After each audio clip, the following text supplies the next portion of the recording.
BJP के इस नफरत के काल में एक और सुबह हुई नफरत की, एक और नया मुद्दा मिला नफरत का।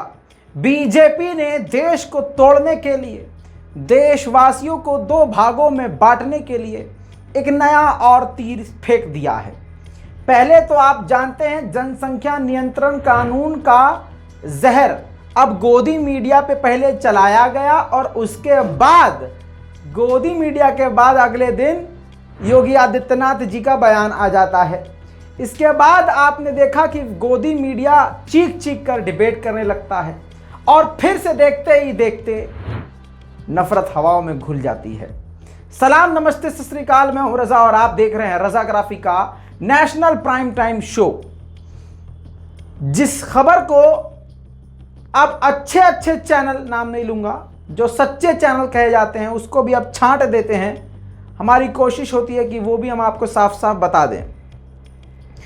दोस्तों, मामला अब इतना गंभीर हो गया है और आपको यह मजाक लग रहा है तो आपको सावधान हो जाना चाहिए और अपनी हंसी पर काबू करना चाहिए। यह मजाक नहीं है जो इस देश में चल रहा है।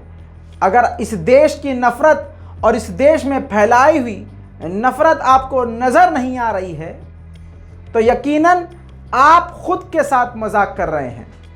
भारत में मुसलमानों के खिलाफ नफरत को सरकारी तौर पर इतना बढ़ा दिया गया है और इसको राष्ट्रीय मुद्दा बना दिया गया है और इस लेवल की नफरत भाजपा ने तैयार कर दी है मुसलमानों के खिलाफ कि आप सोच भी नहीं सकते हैं। आपकी सोच से भी आगे की नफरत ये बना चुके हैं, फैला चुके हैं। दोस्तों, नफरत इतनी बढ़ाई जा चुकी है कि हमारे एक्स प्रेसिडेंट, पूर्व राष्ट्रपति हामिद अली अंसारी को डायरेक्ट निशाने पर लिया गया है। यह बहुत ही शर्म का मुकाम है कि बीजेपी इस लेवल पर जा चुकी है नफरत फैलाने में। नाम चूंकि मोहम्मद हामिद अली अंसारी है, जी हां, ये पूरा नाम है, और एक पूर्व राष्ट्रपति पर इस तरह का इल्जाम लगाया गया है कि आप सोच भी नहीं सकते। कहा यह गया है कि पाकिस्तान के पत्रकार को इन्होंने 5 बार इनवाइट किया और जो यहां पर आता था और खुफिया जानकारी इकट्ठा करता था और हामिद अली अंसारी ने खुद खुफिया जानकारी दी। आप जानते हैं कि बीजेपी नफरत फैलाने में कितना झूठ बोलती है। जब इस देश का राजा इतना खुलकर झूठ बोल रहा है तो आप समझ सकते हैं कि उसके राज दरबार के जो टटपुंजिये हैं वो कितना बड़ा झूठ बोल सकते हैं, क्योंकि सत्ता उनके पास है। कानून के साथ खिलवाड़ करने के सारे हथियार उनके पास हैं और कानून और न्यायपालिका का हाल आप अपनी आंखों से अखबारों में पढ़ रहे हैं, टीवी पर देख रहे हैं और रेडियो पर कानों से सुन रहे हैं। समझ में आई बात? स्क्रीन पर अब बीजेपी का स्टेटमेंट सुनिए कि किस प्रकार से गंभीर, बड़ा इल्जाम, झूठा आरोप बिल्कुल सरकारी तौर से हमारे पूर्व राष्ट्रपति पर लगाया जा रहा है क्योंकि वो मुसलमान थे। देखिए, नुसरत मिर्जा, ये नाम नुसरत मिर्जा, ये पत्रकार हैं पाकिस्तान में और ये खुलासा खुद नुसरत मिर्जा ने किया है एक साक्षात्कार के दौरान, जिसमें उन्होंने कहा है कि भारत के पूर्व उपराष्ट्रपति हामिद अंसारी जी 5 बार इस पत्रकार को वर्ष 2005 से 2011 के बीच में न्योता देते हैं और भारत बुलाते हैं और उसके बाद जो पत्रकार कहता है वो चिंताजनक है। उसके बाद जो पत्रकार कहता है वो चिंताजनक है, पीड़ाजनक है। वो इस साक्षात्कार में कहता है कि जब मैं भारत के दौरे पर था तो उपराष्ट्रपति तत्कालीन हामिद अंसारी जी मुझे बुलाते हैं, कहते हैं आओ भारत, और जो हमारी बातचीत होती है और जो जानकारी पत्रकार के साथ साझा की जाती है वो अति संवेदनशील और गोपनीय है। सुना, गोपनीय है। नमक मिर्च मसाला लगाकर बेहतरीन पकौड़ा बना रहे हैं झूठ का बैठ के। लेकिन आपको अब सच्चाई बताऊंगा और ये सब एक्सपोज करने के बाद आपको ये भी बताऊंगा कि आखिरकार बीजेपी को इतना बड़ा झूठ क्यों बोलना पड़ रहा है, आखिर ये एकदम से नया मुद्दा क्यों बनाना पड़ रहा है, वो वजह भी मैं आपको बताऊंगा। ये जो इल्जाम इन्होंने लगाया है कि नुसरत मिर्जा जो एक पत्रकार है पाकिस्तान का, उसने एक यूट्यूब पर इंटरव्यू है, वीडियो में है, उसमें ये खुलासा किया है कि हामिद अली अंसारी ने मुझे बुलाया था। लेकिन हकीकत कुछ और है। हकीकत यह है कि उस वीडियो में कहीं भी ये स्टेटमेंट उस पत्रकार ने नहीं दिया कि हामिद अली अंसारी ने मुझे बुलाया था, पहली बात। दूसरी बात यह है कि उस पत्रकार ने यह कहा कि वो उस सेमिनार में गया था जिस सेमिनार में पूर्व राष्ट्रपति हामिद अली अंसारी ने आतंकवाद पर बयान दिया था, आतंकवाद के खिलाफ सेमिनार के बयान में वो मौजूद थे। अब आपको कुछ फैक्ट्स भी जानने चाहिए। ये पूरा program international conference of jurist international terrorism and human right ने ऑर्गेनाइज किया था। तारीख थी 11 दिसंबर 2010, विज्ञान भवन नई दिल्ली। अब समझिए, सच्चाई ये भी है कि इस पूरे प्रोग्राम के ऑर्गेनाइजर हामिद अली अंसारी नहीं, इंटरनेशनल काउंसिल ज्यूरिस्ट और all India bar association, Indian council of jurist. और एक और फैक्ट समझिए, हकीकत ये सारे मैंने आपके सामने खोल दिए हैं।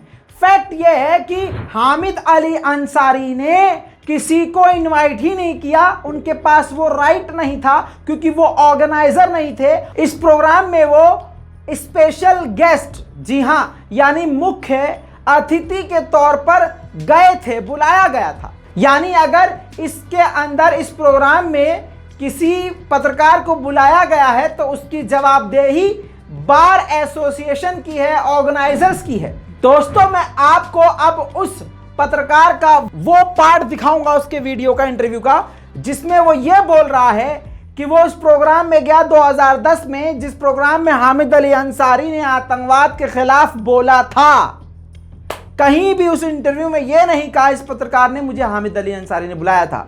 नई बात आपको उसमें छोटी सी एक और सुनाऊंगा, शुरू जब वहीं से होगी ये बात, जिसमें वो कह रहा है कि मैं जब भी इंडिया गया तो 8-10 न्यूज चैनल पर गया, तो उन न्यूज चैनल पर इन्वाइट करने वाले हामिद अली नहीं, इस प्रोग्राम में इन्वाइट करने वाले हामिद अली नहीं। लेकिन प्रोपेगेंडा देखिए। अब ये रही आपकी स्क्रीन पर सच्चाई। जो उनके एडिटर साहबान जो हैं उर्दू के और जो टीवी चैनल्स हैं, बहुत सारे टीवी चैनल, जिस वक्त मैं जाता था तो मैं कम से कम 10-20 चैनलों पर मैं इंटरव्यू देता था। तो वो 2010 में फिर हमें बुलाया गया है, जब हामिद अंसारी साहब नायब सदर थे, तो एक सेमिनार था बहुत बड़ा जिसमें टेररिज्म पे था, तो उन्होंने उस वक्त भी हमने, तो मैं इस समय कहता हूँ कि ये ठीक है आपकी बात कि हम भी बहुत एक्सपर्ट नहीं हैं, लेकिन हम क्योंकि तो देखा आपने, हामिद अली अंसारी को कहीं इसने नहीं कहा कि बुलाया, कहीं ये बात नहीं हुई कि उन्होंने खुफिया, मतलब एकदम फर्जी, नंगा और झूठा प्रोपेगेंडा चला दिया गया है। देखा आपने दोस्तों, सच क्लियर हो गया। लेकिन नफरत का माहौल इतना खतरनाक है कि आप सोच भी नहीं सकते। इतनी खतरनाक नफरत फैलाई जा रही है, शर्म लिहाज को छोड़ दिया गया है। पूर्व राष्ट्रपति मुसलमान है, इसलिए उसको निशाने पर लिया जा रहा है। दोस्तों, अब आपको मैं बताता हूं कि एक शोषा छोड़ दिया बीजेपी ने, अब उसको मुकाम तक लेके जाना है गोदी मीडिया को, जिसमें ओपी इंडिया कहां पीछे रहेगा। ये देखिए, पूरा आर्टिकल छाप दिया, ग्राफिक्स बना दिया, पोस्ट कर दिया।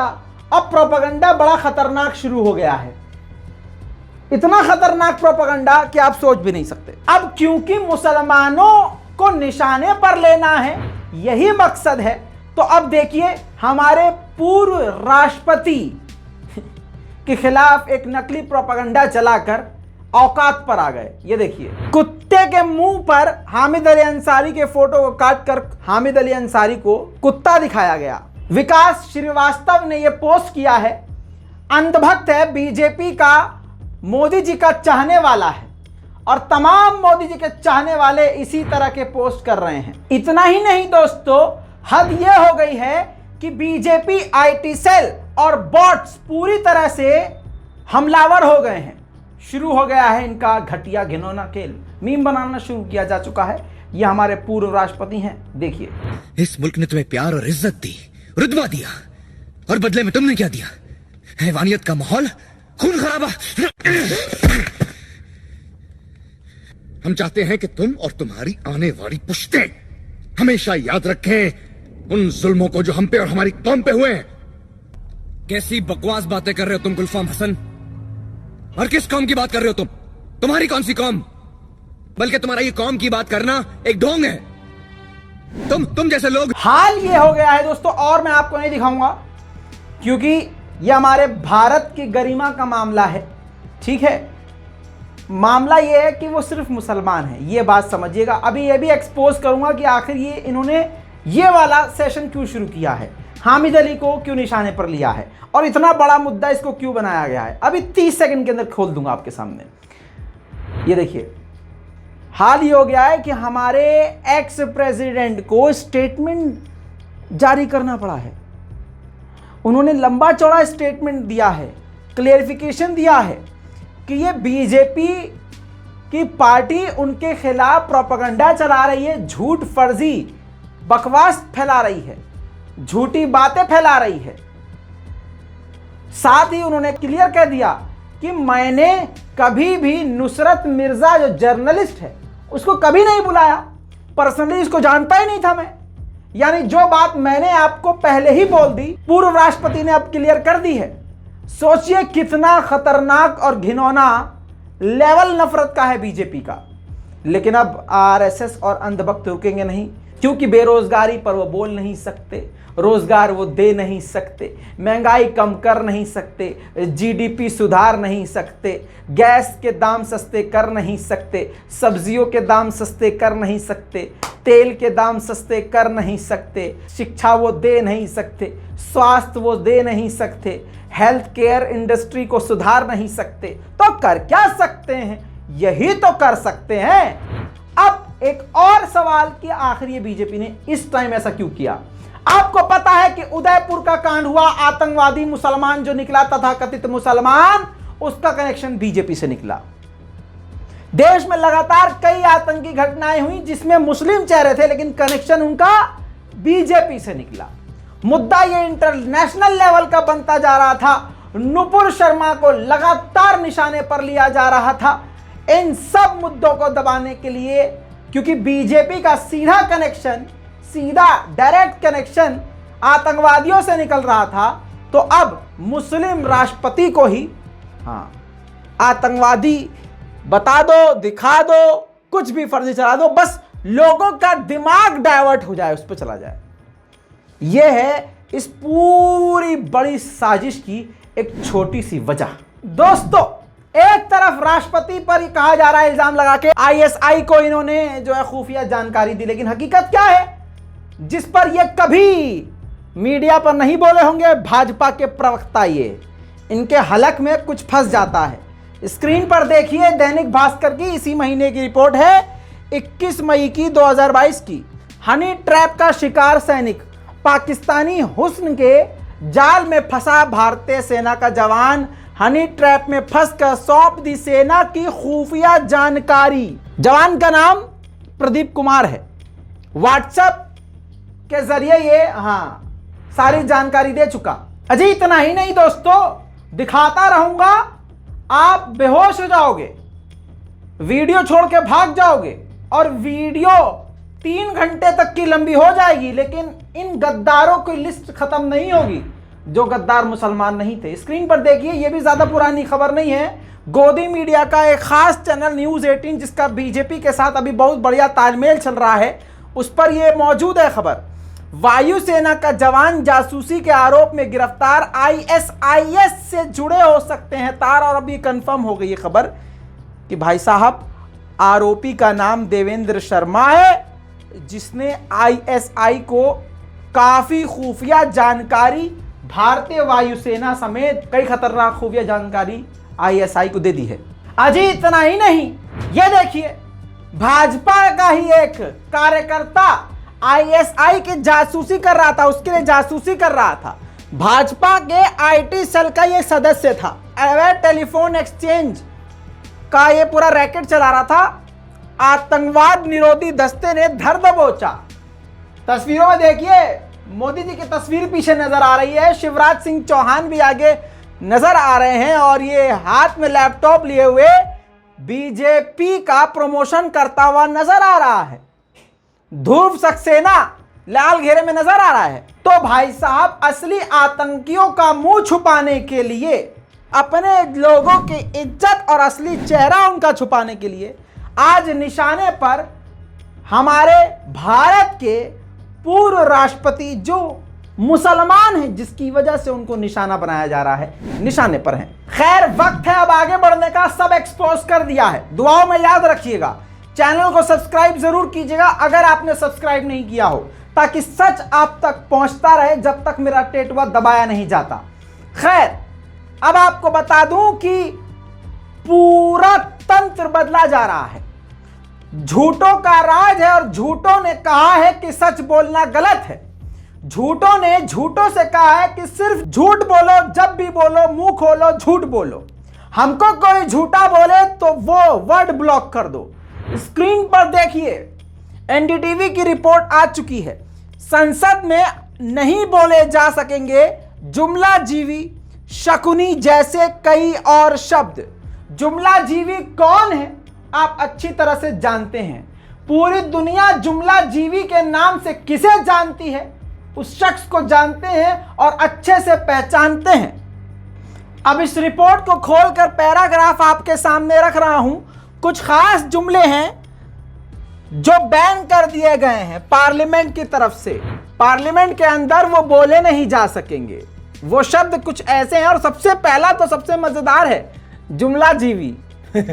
बाल बुद्धि सांसद, शकुनी, जयचंद, लॉलीपॉप, चंडाल चौकड़ी, गुल खिलाए, पिट्ठू, ऐसे कई शब्दों को ब्लॉक कर दिया गया है, नहीं बोल सकते। अब आप समझ सकते हैं कि इन वर्ड से, जुमलों से तकलीफ किसे है। लेकिन हाँ, वो आपको बोलेंगे, उन्होंने आपको सब कुछ बोला है, लेकिन अब क्योंकि असल में वो ये खुद साबित हो रहे हैं तो वो नहीं चाहते कि आप उनको ये बोले। दूसरी तरफ आ जाइए तो बिल्डोजर नहीं रुकेगा। आपकी स्क्रीन पर एनडीटीवी का ये अपडेट लगा रहा हूं। सुप्रीम कोर्ट ने कह दिया है कि अथॉरिटी को हम रोक नहीं सकते। इससे क्या होगा, जो अथॉरिटी हैं उनकी पावर कम हो जाएगी। अब क्लियर कट आपके दिमाग में बैठ जाना चाहिए, सरकार जिसकी है वो जो चाहे अब कर सकता है। कानून वही बोल रहा है, न्यायपालिका वही बोल रही है जो उसकी जबान बोल रही है। और अब अगर आपको मेरी बात समझ में नहीं आ रही है तो आपको अब बात समझ में आ जाएगी, क्योंकि आने वाले जो प्रेसिडेंट यानी राष्ट्रपति पद के लिए चुनाव होने वाले हैं, उनमें एक शख्सियत का नाम है जिसने 60 साल इस देश की सेवा करी है। मैं बात कर रहा हूं यशवंत सिन्हा की। उन्होंने साफ लफ्जों में कह दिया है कि भारत में दो समुदाय को आपस में लड़वाकर बांट दिया गया है। डर, नफरत और खौफ देखा जा रहा है। खैर, मैं क्या बोलूं, वो बात रिपीट होगी, खुद ही सुन लीजिए। एक अजीब खौफ का वातावरण है, डर और भय का वातावरण है पूरे देश में। कोई हिंदू है तो मुसलमान से डरा हुआ है, मुसलमान है तो हिंदू से डरा हुआ है। समाज को सांप्रदायिक ढंग से बांटा गया है और ये दोनों मिलकर डरे हुए हैं सरकार से, और खास करके सरकारी एजेंसियों से। मैंने प्रशासन और पब्लिक लाइफ में 60 साल गुजारे। 60 years is not a small period of time. 60 साल में मैंने इतना आतंक कभी नहीं देखा सरकारी एजेंसियों का जितना मैं आज के दिन देखा। समझ में आ रहा है कुछ, या सब ऊपर से जा रहा है? समझिए, हालात गंभीर हैं। अब देखिए, आपको बड़ी बात बता दूं कि भारत में कोयला आप जानते हैं उत्पाद हो रहा है, घरेलू उत्पाद है कोयले का। और आपको यह भी पता है कि कोयला इंपोर्ट करने वाली कंपनी किसकी है? हाँ, मोदी जी के दोस्त की। बड़ी बड़ी कंपनियों पे कब्जा किसका है? मोदी के दोस्त का, अदानी अंबानी का। अब आपकी स्क्रीन पर इस अखबार की कटिंग को देखिए, अमर उजाला की। जिस आईएएस अफसर अनिल कुमार ने आदेश दिया था कि महंगा इंपोर्टेड कोयला नहीं आएगा, इस देश में खरीदा नहीं जाएगा, इंपोर्ट नहीं किया जाएगा, आपको बता दूं कि उस अफसर को हटा दिया गया और नए अफसर को अब उसकी जगह पर लाया गया। फिर दबाव में आदेश बदला गया और इंपोर्टेड कोयला खरीदने की मंजूरी दी गई है। सबको पता है कि देश का कौन सा उद्योगपति कोयला इंपोर्ट करता है। समझ रहे हैं आप? अगर कोई ईमानदारी भी दिखाता है अफसर, तो उसको हटा दिया जाता है।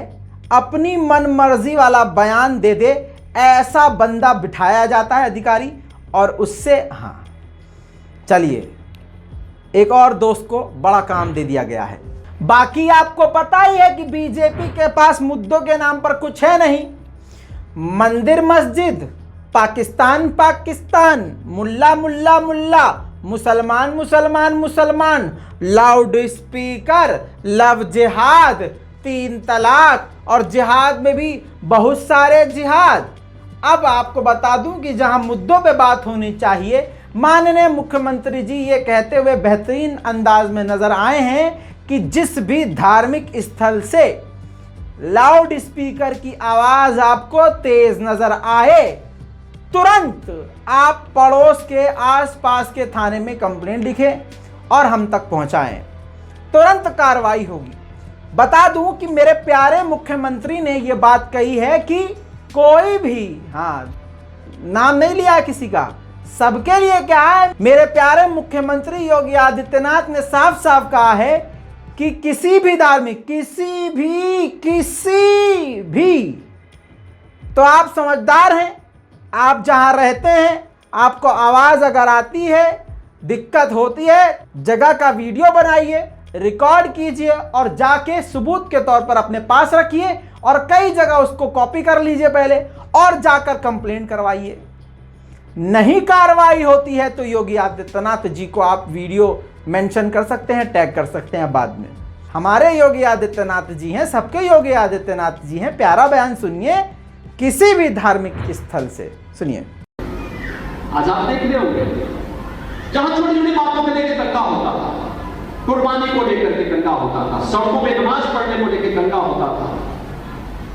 आपने देखा होगा कुर्बानी को लेकर कोई विवाद नहीं हुआ, इस पर सड़क पे कोई नमाज नहीं हुई, धर्मस्थलों से माइक उतर गए या उनकी वैल्यू भी कम हो गई। और मैं तो कहूंगा अगर आपकी अगल बगल कोई किसी धर्मस्थल पर बहुत तेजी के साथ बजाने का कार्य, माइक को बजाने का कार्य कर रहा, नजदीकी थाने को इसकी सूचना लिखी, सूचना देकर के मुख्यमंत्री कार्यालय को अवगत करवा दीजिए।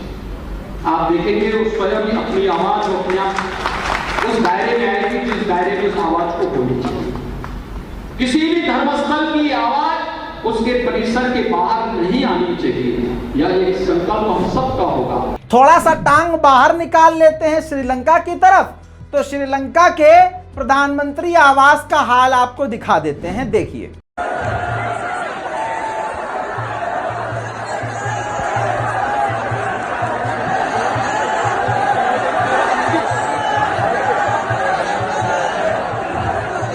ऐसी बात नहीं है कि बीजेपी में सभी नेता झूठ मक्कार और फरेबी हैं।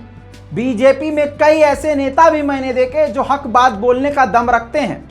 ऐसे ही एक नेता मेरी आंखों के सामने आए जिनका नाम है नारायण त्रिपाठी, और जिनके नाम के आगे मेरा मन कर रहा है कि माननीय लगाऊं। माननीय नारायण त्रिपाठी मध्य प्रदेश के ये बीजेपी के नेता हैं। उन्होंने खुद बताया कि यहां पर बड़े बड़े अफसर, बड़े बड़े अधिकारी एक ही पार्टी को जबरदस्ती वोट डलवा रहे हैं, बीजेपी को ही वोट डलवा रहे हैं। और ये हो रहा है तो ये तो लोकतंत्र के लिए गलत है, बहुत ही खतरा है, गलत बात है ये। इसका उन्होंने विरोध किया है, जबकि ये देखिए कि उन्हीं की पार्टी को वो वोट डलवा रहे हैं जबरदस्ती, जैसे तैसे करके। लेकिन इस ईमानदार इंसान से वो गलत बात बर्दाश्त नहीं होती। ऐसा नहीं है कि सभी गलत हैं भाई, बीजेपी में ऐसे नेता भी हैं कमाल के। देखिए उसी तरह से यहाँ भी सिस्टम लागू कर देना चाहिए कि प्रक्रिया कर दें, औपचारिकताएं पूरी कर दें और सर्टिफिकेट एक दल विशेष को दे दिया जाए। यहाँ जब पूरी पोलिंग में घूम रहा हूँ, जिस तरह निर्वाचन आयोग, मुझे लगता है कोई निर्वाचन की प्रक्रिया वाला कोई है ही नहीं है। जो भी अधिकारी हैं, जो कर्मचारी हैं, पटवारी से लेके उच्च स्तर तक सिर्फ एक दल विशेष का प्रचार प्रसार करते देखे गए हैं। यहाँ अधिकारी खुलेआम जिम्मेदार अधिकारी, सक्षम अधिकारी भाजपा को वोट दिलाते दिख रहे हैं। मैं भाजपा का विरोध नहीं, मैं भाजपा का एमएलए हूँ, पर यदि इस तरह घटना होती तो मुझे तकलीफ होती है। तो ये जो यहाँ मैं देख रहा हूँ उसको बंद होना चाहिए। ये गलत है कि सरकार 2 मिनट में देखा दोस्त, है ना कमाल की बात। कमेंट इनके लिए जरूर कीजिएगा, मैं चाहता हूं इनके लिए आप कमेंट करें। दूसरी तरफ गोदी मीडिया के अखबार, गोदी मीडिया के चैनल, इनका लेवल ही अलग है, अलग लेवल है भाई। पता नहीं कौन सा नशा करके ये, मतलब आपकी स्क्रीन पर देखिए, आप खुद ही इनको अच्छे तरीके से कमेंट करके इनके औकात इनको बताएंगे। मानसून में अब पाकिस्तान कनेक्शन, पाक में बरस गया हरियाणा के हिस्से का पानी।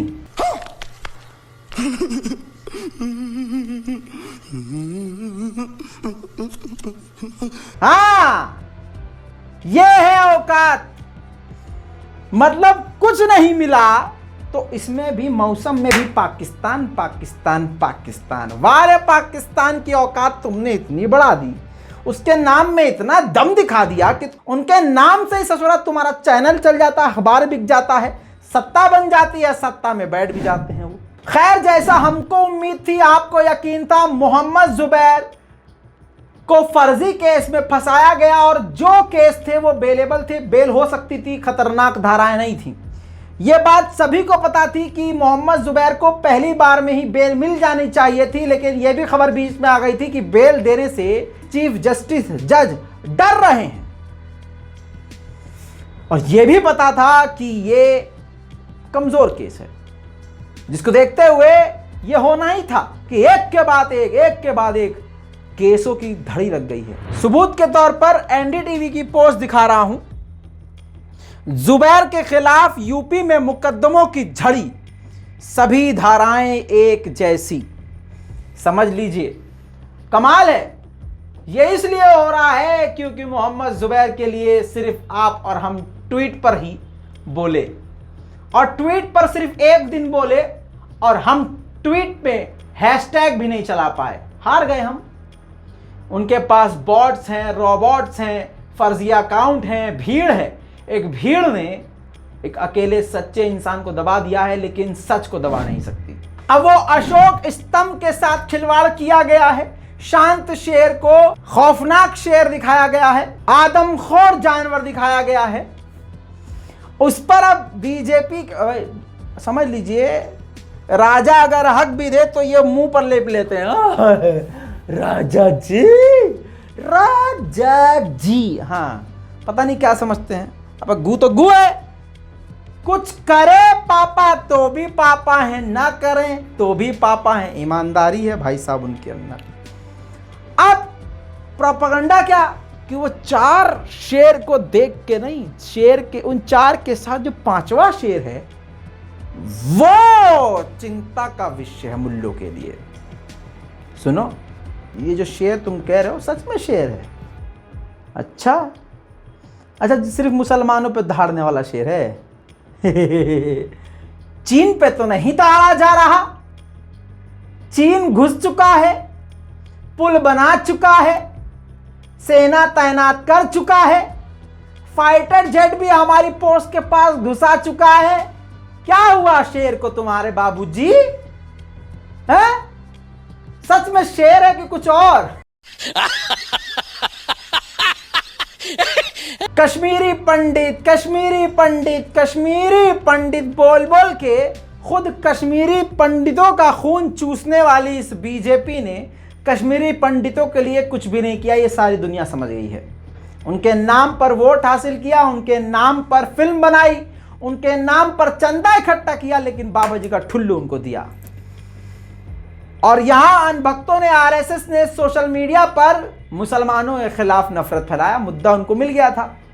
लेकिन हकीकत यह है कि कश्मीर में जितने पंडित हमारे भाई मारे जा रहे हैं उतने मुसलमान ही मारे जा रहे हैं, अभी से नहीं सालों से मारे जा रहे हैं। हाल यह है कि श्रीनगर में एएसआई मुश्ताक अहमद आतंकी हमले में शहीद हो गए।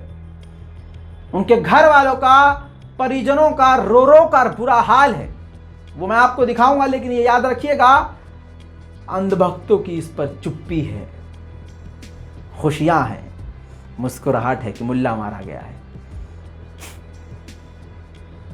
भारत में मुसलमानों के खिलाफ नफरत की इंतहा ऐसे लग रहा है कि कई साल पहले पार हो चुकी है। देखिए,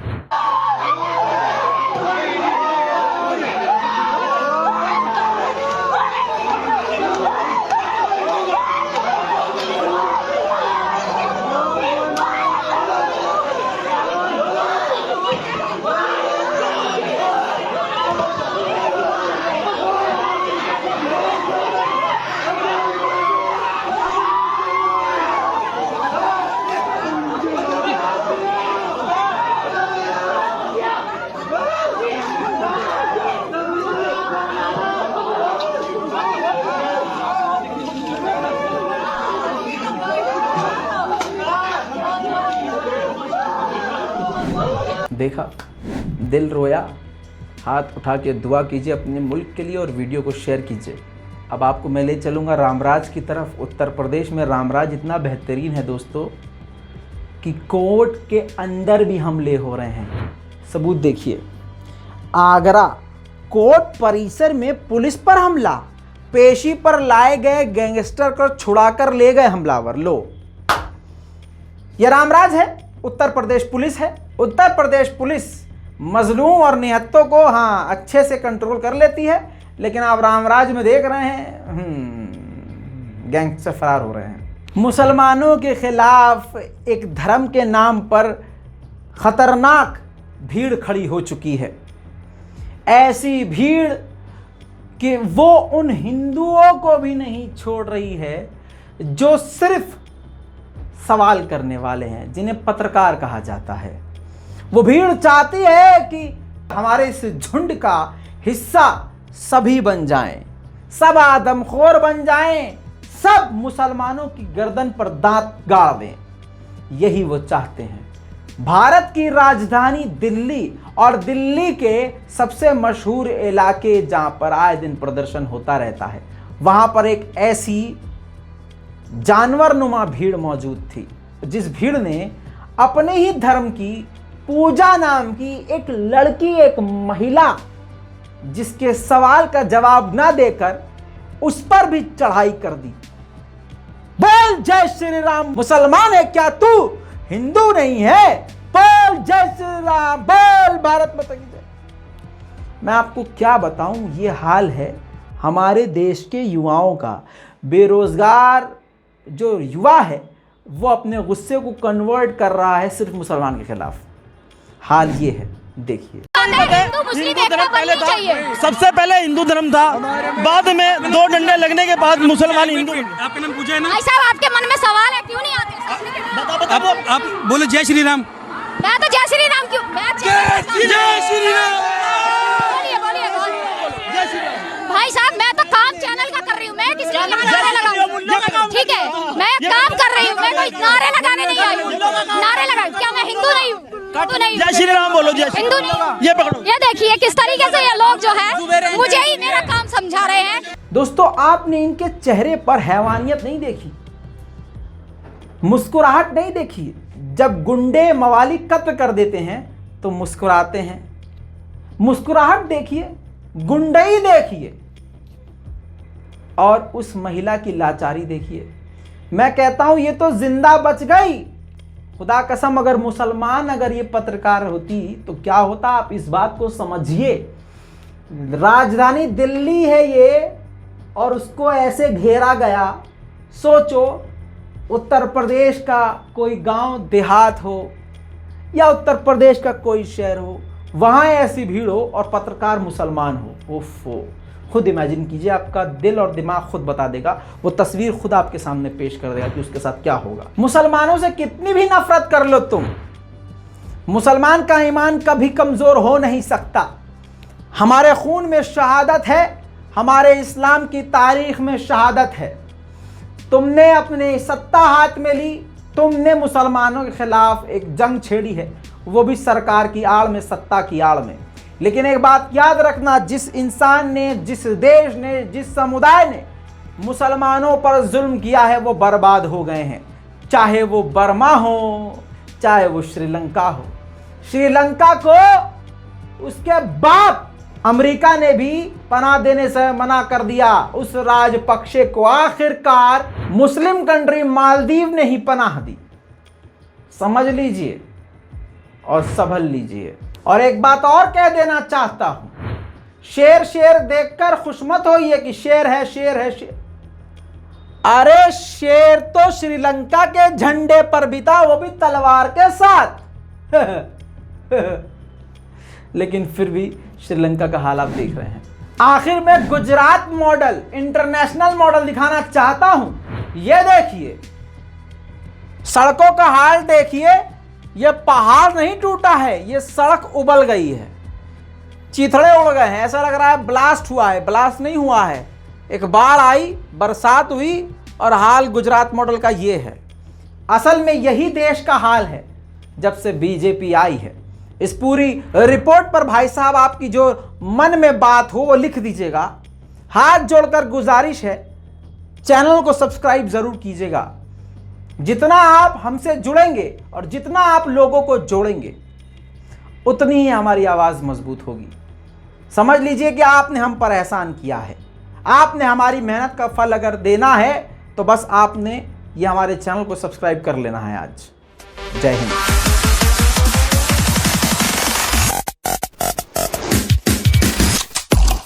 तेरा बाप आया।